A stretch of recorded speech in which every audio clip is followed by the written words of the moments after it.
Parang ang sarap pumunta ng beach ngayon, kaso tinatamad ako bumangon. Pero, pupunta pa rin ako. Pero ano kayang gagawin ko dun? Sana may makakilala ko mga kaibigan dun. Ay, makatayo na nga dito sa kinahihigaan ko.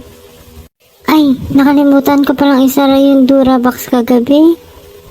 Ay, oo nga pala, kailangan ko nga pala magdala ng mga damit in case of gusto ko nga palang maligo. Sige na nga guys, aalis muna ako dito sa bahay. Ay, sa wakas, nakarating na nga pala ako ng dagat ngayon at napakaganda. Sobrang lamig ng hangin. Hala, may mga tao pala dito. Sino kaya mga ito? Hello, magandang hapon. Pwede bang maging kaibigan kayo? Pwede naman. Siya nga pala, ako nga pala si Kaloy. Ako nga pala si May. At ito nga pala kaibigan ko, si Clifford. Ay, sorry. Ako nga pala si Clifford. Ikaw, ano nga mga ulit pangalan mo? Hi Clifford, ako nga pala si Kaloy.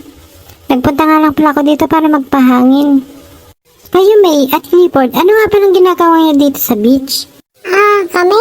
Ang ginagawa nga lang pala namin dito, nakikwentuhan at tinatanaw nga pala namin yung magagandang tanawin dito. Oo, Kaloy. Nagbabanding nga lang pala kami dito ang dalawa ni Clifford at tinatanaw namin yung magagandang tanawin dito sa beach. Sige Kaloy, mauna na kami sa iyo. Sige, punta na nga pala kayo sa gusto niyong puntahan. Sige Kaloy, aalis na muna kami. Nice to meet you nga pala ulit, Kaloy. Nice to meet you nga pala din, May. Sige Kaloy, aalis na nga pala kami. Uy, May, hintayin mo ako. Huwag mo ako nga palang iwan dito. Ay, sa wakas, may nakilala din nga pala akong dalawang kaibigan dito sa beach. Sana nga pala lakad natin, Clifford. Doon nga pala May sa dulo, pupunta pala tayo doon.